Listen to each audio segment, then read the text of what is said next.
இல்லை இதெல்லாம் தெரிஞ்சிருக்கும். அது வந்து இதையும் சொல்கிறேன். அப்பா வந்து ஜாவா வருஷம் வாங்கிட்டாரு. ஆனால் வந்து அவர் ஊரில் வந்துட்டு சின்ன இது இருக்கு மிஸ் ஆகும், அதை மனுஷங்க அது சார்ஜ் போடுறேன். சில மிஸ் ஆகுது. இப்போ சரி பண்ணியிருக்கோம். அச்சே வந்து எல்லாம் சரியாயிடுச்சு. நான் அடுத்த வீடு வரும்போது தனி வீடு அதை சார்ந்து வருவார். அப்போ தனியாக ஒரு வீடு போட ட்ரை பண்ணுறேன். அப்போ பற்றி அப்போ என் ஜாவா வாங்குறதுன்னு சொல்கிறேன். முக்கியமாக இன்றைக்கி அவரும் இன்றைக்கி இப்போ பாந்து காணிக்க போகிறது. அவர் இன்னைக்கு பறக்கிறது சின்ன வீடுமே போடுறேன்.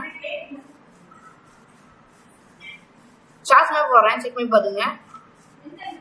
நான் வந்து இந்த ஜாவா சொன்னால நான் ஜாவா பிளேயர்னால அது ஹெல்ப் பண்ணிட்டு இருக்கேன் கொஞ்சம் கொஞ்சம். அதுதான் ஜாவா வாங்கிட்டேன். சில ஹெல்ப் மிஸ் ஆகும், அதை மட்டும் மறைச்சுங்க. அடுத்த வீடியோ பார்க்கலாம். பாய்.